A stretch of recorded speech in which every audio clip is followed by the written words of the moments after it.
couple weeks ago, you discussed sodium, and we know that sodium that naturally occurs in food like celery and et cetera is different from salt. But what does the body think with the difference in the sodium?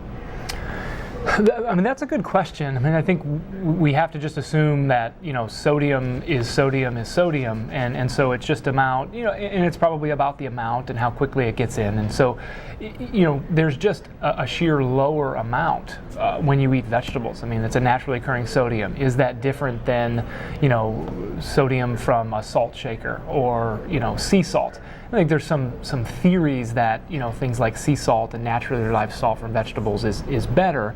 I'm not sure we have the evidence that proves that, but the bottom line is, in that discussion was all about the sodium that we're overeating is coming from all of our processed foods, and if we just eat whole real foods and use a variety of herbs and spices, we can then salt those foods, and it would just be a significantly lower amount than we would take in by eating a piece of bread or eating a sandwich or eating anything that's processed or created. So just because celery has some sodium in it doesn't mean that you should stop eating celery. You should probably stop eating some processed foods instead. No, and absolutely not. And it's just like sugar. I mean, you'd have to eat an awful lot of celery to overdo sodium because of celery. So it really is, I mean, you let nature, be the driver here, and we're not going to create, the vegetables are not going to overdo it. Okay. Now, we have to be careful when it comes to genetically modified things, particularly wheat. I mean, this is why we're seeing even more information now on gluten and gluten-free and wheat, is the toxicity component of what this protein is now compared to what it was 60 years ago.